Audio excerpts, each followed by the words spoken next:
नमस्कार, मैं हूं नरेश। आप देख रहे हैं मजदूर समाचार और अभी हम लोग खड़े हैं बल्लभगढ़ बस अड्डे पे। मेरे पीछे ये बिल्डिंग देखिए, बल्लभगढ़ की बस अड्डे की ये बिल्डिंग है और बिल्डिंग के आसपास आमतौर पे चारों तरफ इधर बसें खड़ी रहती हैं, लेकिन आज यहाँ पर इस तरफ को सन्नाटा है और दूसरी तरफ मैं इस तरफ को बात कहूँ तो व्यापक पब्लिक की भीड़ है, जो कि तमाम इधर से उधर अपने बैग अपने सामान लेकर बसों का पता करते घूम रहे हैं, लेकिन उन्हें कोई भी कहीं की आने जाने के लिए बसें नहीं मिल रही हैं। तमाम यात्री जब यहाँ आते हैं तो उन्हें पता चलता है कि यहाँ पर बसों की हड़ताल चल रही है और अब वो अपने सामान के साथ कभी रेलवे स्टेशन की तरफ भागते हैं, कभी यहाँ पास में ही स्थित मेट्रो की तरफ भागते हैं। लेकिन मेट्रो में भी कुछ लोगों ने हमें बताया कि भयानक वाली भीड़ हो चुकी है बस के हड़ताल के कारण।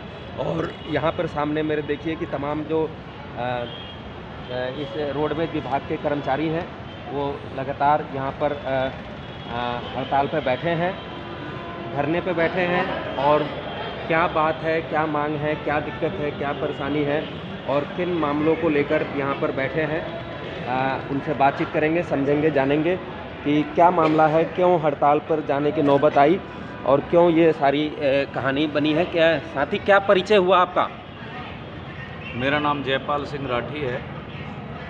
तो ये क्या मामला है कि आप लोग धरने पर बैठे हैं, क्यों हड़ताल है, क्यों बसों का चक्का जाम है, क्या सारी बातें हैं? हमारे दर्शकों के लिए कृपया विस्तार से बताइए। ये 12 नवंबर को रात्रि में एक हमारा कर्मचारी, राजवीर नाम का कर्मचारी अपनी ड्यूटी पर तैनात था अम्बाला डिपो में। वहाँ कुछ बदमाशों ने वहाँ आकर के हमारे साथी से गाली गलौज किए है और उस पर जानलेवा हमला किया, लाठी डंडे सरिया वगैरह से। साथी को काफ़ी चोट लगी और हॉस्पिटल पहुंचते पहुंचते वो साथी एक्सपायर हो गई। तो सरकार ने 3 दिन बीच में निकल गए, लेकिन प्रशासन ने, सरकार ने उस कर्मचारी के जो हत्यारे थे उनके खिलाफ ना कोई मुकदमा दर्ज किया, ना ही किसी तरीक़ा की कोई उस कर्मचारी के लिए सहानुभूति प्रकट नहीं की। और हमारे जो है साझे मोर्चा के नेताओं ने सरकार से चिट्ठी जारी करी सरकार के लिए कि या तो उनके खिलाफ मुकदमा दर्ज किया जाए, अन्यथा कर्मचारी कोई किसी आंदोलन की तरफ जाएंगे। लेकिन सरकार के कोई जू नहीं रहेंगी, सरकार ने उस पर कोई कार्रवाई नहीं की। जो हमलावर थे वो ऐसे ही घूमते रहे, अरेस्ट नहीं किए, ना ही कोई मुकदमा दर्ज किया गया। ऐसी बरगलाने का काम किया सरकार ने। तब कर्मचारियों ने एक मीटिंग करके, जो साझे मोर्चा के नेता हैं उन्होंने एक मीटिंग करके ये फैसला लिया कि हमने जो है स्ट्राइक पे जाना पड़ेगा, नहीं अन्यथा ये सरकार कोई कार्रवाई नहीं कर रही, इसलिए हमको ये स्ट्राइक पे जाना पड़ा। तो स्ट्राइक के पर जाने के बाद से क्या सरकार के रंग ढंग में, उसके कुछ व्यवहार में कुछ बदलाव आप महसूस करते हैं या कोई नई खबर आई है, कोई बात ऐसी पता चली है? आज परिवहन मंत्री जी ने एक चिट्ठी जारी करी है। परिवहन मंत्री मूलचंद शर्मा जो आप ही के शहर के हैं? हाँ जी, हाँ जी। उन्होंने एक चिट्ठी जारी की है कि शाम को 5 बजे कर्मचारियों के जो साझे मोर्चा के जो नेता हैं उनके साथ मीटिंग की जाएगी और उसमें इसका कोई समाधान किया जाएगा। जबकि यदि मंत्री जी चाहते और ये सरकार चाहती तो इसको 12 तारीख को 13 तारीख को ही इसको सॉर्ट आउट कर लेते, 14 को कर लेते, लेकिन इन्होंने करना ही नहीं चाहा। और आज भी जब इसको सॉर्ट आउट करना ही था, मतलब इसमें कोई सहानुभूति जता ही रही थी सरकार, तो इनको सुबह 5 बजे, 6 बजे, 7 बजे, 8 बजे, 9 बजे किसी भी टाइम मीटिंग कर लेते, ताकि यह आम जनता को परेशानी नहीं होती। ये जो आज रोडवेज की बसें बंद हैं, ये अपने कर्मचारी अपनी ड्यूटी पे चले जाते और ये बसें चलती रहती, जनता को सुविधा मिलती। जो आज जनता को ये मतलब असुविधा झेलनी पड़ रही है, ये नहीं झेलनी पड़ती। लेकिन सरकार नहीं चाहती, ये मंत्री जी नहीं चाहते इसका कोई समाधान हो। कर्मचारियों से बात करें, ये सरकार जानबूझ के नहीं चाहती। ये जो चक्का जाम हड़ताल की बात आ रही है और आप लोग धरने पे लगातार बैठे हैं, तो ये स्थिति क्या हरियाणा के फरीदाबाद ज़िले तक ही सीमित है या अन्यत्र भी कहीं ये मामला चल रहा है, हड़ताल चल रही है, चक्का जाम चल रहा है? ये पूरा हरियाणा के अंदर, हरियाणा रोडवेज के जितने भी डिपो सब डिपो हैं सभी में, यानी कि पूरे हरियाणा के अंदर हरियाणा रोडवेज का चक्का जाम है। अच्छा, आपको ऐसा क्यों लगता है और क्यों ऐसा हो रहा है कि अब तक अपराधियों की धरपकड़ नहीं हो पाई है, और आपको ऐसा क्यों लग रहा है कि सरकार आपकी बातें नहीं सुन रही है? इसलिए लग रहा है कि जब कभी भी कोई जुल्म करता है, कोई अत्याचार करता है, तो उसके साथ तुरंत कार्रवाई होनी चाहिए। लेकिन सरकार जो इतनी ढील दे रही थी, जिन्होंने इतना बड़ा गुनाह किया है, एक सरेआम बस अड्डे के पे जो कर्मचारी तैनात था उसको सरेआम लाठी डंडों से उसकी हत्या कर दी गई और उसके खिलाफ कोई कार्रवाई नहीं हो रही। तो इसलिए हमें ये लगता है कि ये सरकार का ही सोची समझी चाल है कि चाहे यात्री परेशान हो, चाहे कर्मचारी परेशान हो, और हमें ये भी लग रहा है कि वो कहीं ना कहीं इस सरकार से जो हत्यारे हैं, इस सरकार के जो इस नेता लोग जो हैं, उनसे कहीं ना कहीं वो अटैचमेंट हैं, कोई मिली भगत है और सरकार पे दबाव है, ताकि वो इसलिए उनको गिरफ्तार नहीं कर रही है। इसीलिए ही उनके जो गिरफ्तारी नहीं हो पा रही है और उनके खिलाफ मुकदमा दर्ज नहीं किया है। अन्यथा कोई भी अगर छोटा सा भी कोई काम होता है, वैसे कहती है सरकार, जो गलत काम करेगा उसको बख्शा नहीं जाएगा। गलत काम किए, इतना बड़ा गलत काम किया, सरेआम जो कत्ल किया गया है और उसके खिलाफ जो है कार्रवाई नहीं हुई है, तो हमें इसलिए लगा कि वैसे कहते हैं कि भाई हमने जो है बख्शा नहीं जाएगा, और ये सरकार स्वयं उसको बकस रही है। तो इसलिए हमने ये सोचा कि भाई सरकार की मिली भगत है। लेकिन एक सवाल और पैदा होता है जनाब कि त्योहारों का मौसम है, लोगों का आना जाना की गतिविधियां, लोगों का रिश्तेदारों से मिलना जाना, जैसे भाई दूज का त्यौहार है, इन सब मौक़ों पर ही ये हड़ताल की गई। इससे तो आपके रोडवेज कर्मचारी भी मजदूर मेहनतकश जनता के लोग हुए और आप लोग भी मजदूर मेहनतकश जनता के लोग हुए। जनता जो परेशान हो रही है वो भी मेहनतकश जनता ही है। कोई टाटा बिरला, अंबानी, चोपड़ा, लखानी गुलाटी इन बसों में सफ़र नहीं करते हैं। इस समस्या को आम जनता के लिए आप क्या कहेंगे? देखिए, ये हड़ताल हमने नहीं की, ये सरकार ने करवाई गई है सरकार द्वारा, क्योंकि जिस कर्मचारी की हत्या हुई है वो कर्मचारी की डेड बॉडी अभी भी उसके परिवार के अंदर वहाँ डेड बॉडी ही है, उसका अंतिम संस्कार नहीं किया गया है। क्या वो परिवार नहीं है? क्या उसकी बहन नहीं है? क्या उसका भाई नहीं है? उसका पिता नहीं है? कौन नहीं है? वो भी तो एक परिवार है। अगर सरकार पहले समय होते हुए ये सोच लेती, ये इसको सॉर्ट आउट कर लेती, तो आज कर्मचारियों को ये हड़ताल की नौबत नहीं आती। तो हमने मजबूरी में एक दुख जाहिर करने के लिए हमने ये हड़ताल की है, ना कि हमने किसी अपनी मांग डिमांड के ऊपर कोई हड़ताल नहीं की है। ये सरकार ने जानबूझ के कराई है।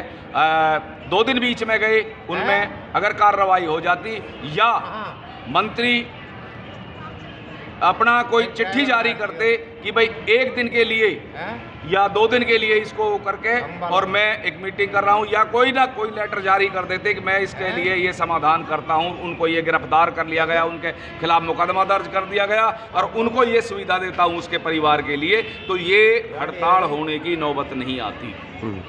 तो अभी आज जो परिवहन मंत्री मूलचंद शर्मा ने आपको आश्वासन दिया है, 5 बजे मीटिंग के लिए बुलाया है, अगर उसमें कोई बात नहीं बनती है आपकी तरफ, आपके पक्ष में या आपके समझ के लिए, तो इसके बाद का क्या कदम होगा और क्या कार्रवाई आप लोग सोच रहे हैं? देखिए, अगर उसमें कोई समाधान नहीं होता है, ये सरकार नहीं चेतती है, तो जैसे हमारे साझा मोर्चा के जो सीरियस नेता हैं वो जो आदेश करेंगे उस पर हमारा एक एक कर्मचारी पूरा उतरेगा और हम इस हड़ताल को अनिश्चित काल में बदल के आगे के लिए अपनी लड़ाई जारी रखेंगे।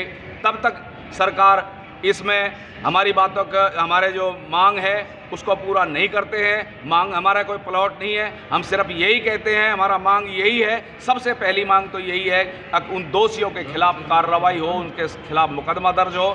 दूसरी मांग ये है कि उस कर्मचारी के परिवार से उसके लड़का या लड़की को एक सरकारी रोजगार दिया जाए और उसके परिवार का भरण पोषण करने के लिए 50 लाख का मुआवजे की मांग करते हैं। और हम कोई मांग नहीं कर रहे। अगर इन पर सरकार सहमत नहीं होती है तो हम इस लड़ाई को और आगे जारी रखेंगे।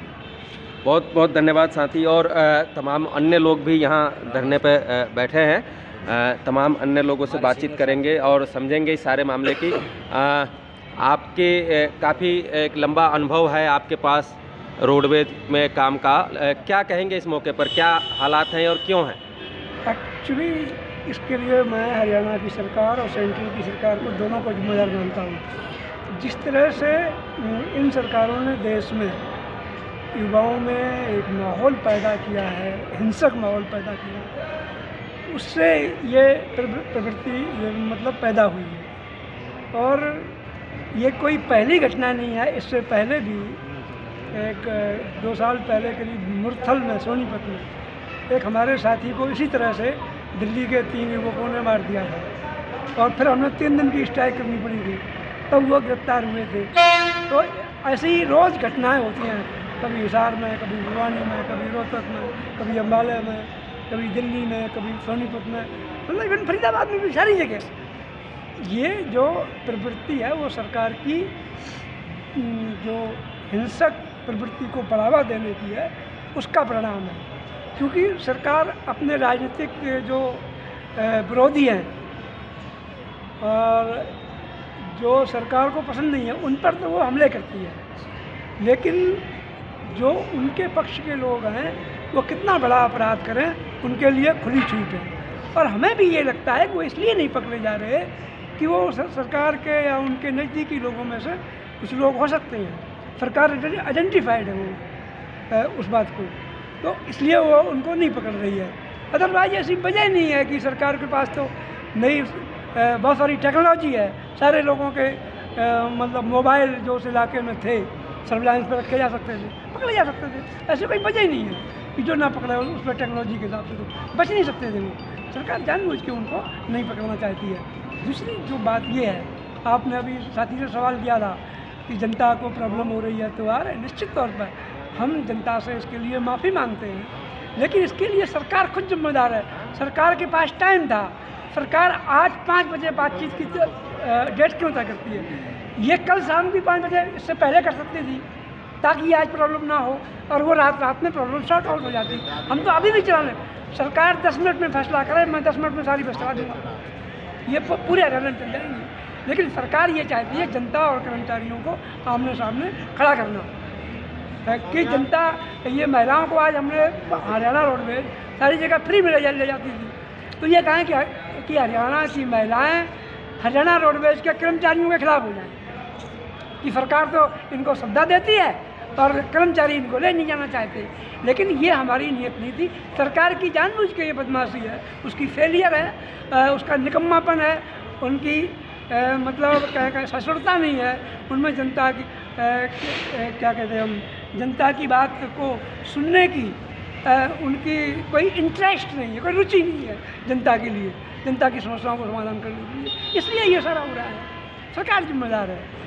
और रही बात मंत्री की, इनके पल्ले कुछ भी नहीं है, ना तो हरियाणा के प्रधानमंत्री के पल्ले कुछ है और ना कुछ मुख्यमंत्री का है। इसका फैसला कोई और करता है और वो कहीं आप भी जानते हैं और मैं भी जानता हूँ, कोई वो फैसला करते हैं, वो लागू होता है। इन अधिकारियों के, मंत्रियों के, चीफ सेक्रेटरी का कोई रोल नहीं है।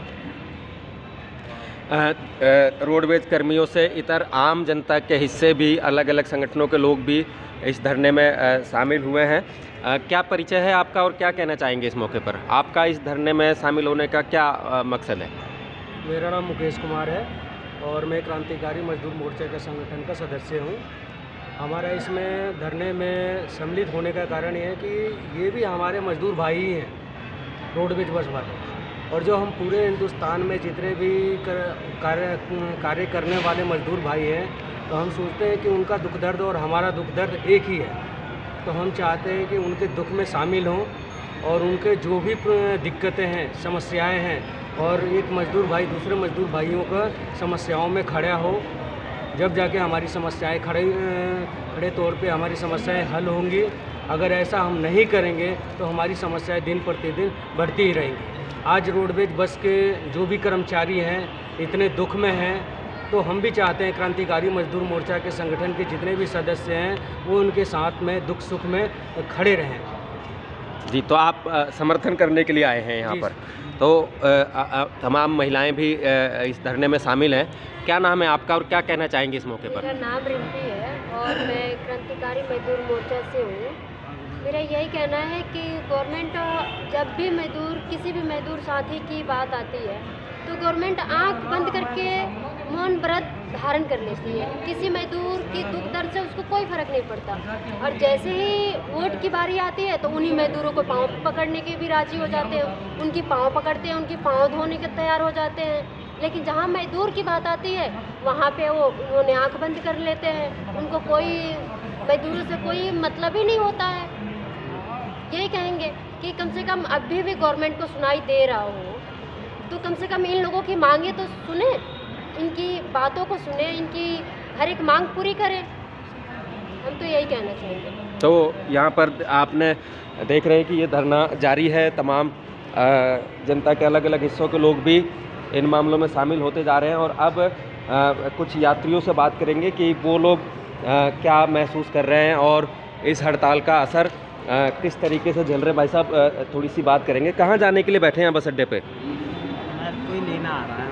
अच्छा, तो बसों के हड़ताल के वजह से कोई दिक्कत हो रही है? माता जी, आप भी साथ में ही हैं?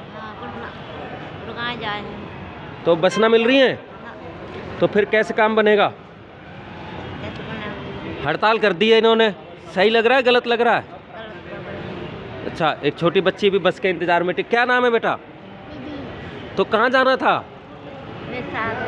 हाँ, तो इस तरीके से देखिए तमाम लोग यहाँ पर पुलिस की जिप्सियाँ भी चारों तरफ खड़ी हैं, और ये तमाम यात्री यहाँ परेशान हो रहे हैं। बसों का, जहाँ बसें खड़ी रहती हैं वो सारी बसें जहाँ थी रात में वहाँ छोड़ दी गई हैं, और तमाम यात्री परेशान हैं। बस अड्डे के कोने पर तमाम फरीदाबाद के इस बस अड्डे के साथ साथ पूरे हरियाणा में बस रोडवेज कर्मियों का धरना जारी है, और ये मामला फंसा हुआ है। मंत्री मूलचंद शर्मा ने एक आश्वासन दिया है कि 5 बजे इनके साथ वार्ता करेंगे, लेकिन वार्ता का क्या हल निकलता है और क्या नतीजा रहता है हम आपको अपडेट करते रहेंगे। ऐसे ही मजदूर मेहनत कर जनता की बात विचार समाचार को हम आपके सामने लेकर आते रहेंगे। आप देख रहे थे मजदूर समाचार। मैं हूं नरेश, बहुत बहुत